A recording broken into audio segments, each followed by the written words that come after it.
Lietuva pasauliui dovanos simbolinius medžius, įprasminančius olimpinę dvasią ir gamtos apsaugojimą.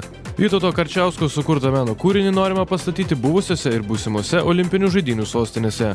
Įvairių pasaulio miestų gyventojai ir menininkai skulptūrą galės modifikuoti pagal savo norus. Medžiai turėtų siekti 12 metrų aukštį.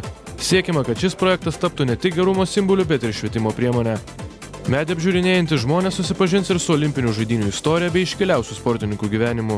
Lietuvos tautinio olimpinio komiteto konferencijų salėje projekto kūrybinė grupė pasidalino savo mintimis ir susikaupusiomis idėjomis.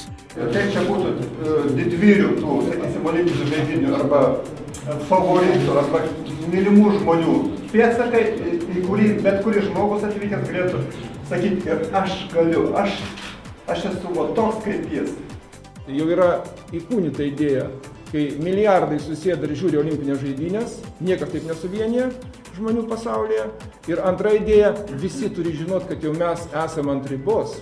Jeigu mes neišgelbstim gamtos, ekologijos ir savyje, nepaverčiam savęs aparatais ir pačią gamtą išgelbstim, tad mes išliekam. Iš tos dvi galingiausios idėjos. Ir jos kol kas negavo vaizdinės išraiškos. Jau šiandien idėjos autoriai išvyksta į Tarptautinio olimpinio komiteto būstinę Lozanoje, kur rytoj bus pristatytas projektas. Marius Zaremba, Viktoras Radajevas, Sport 1 žinios + Vilnius.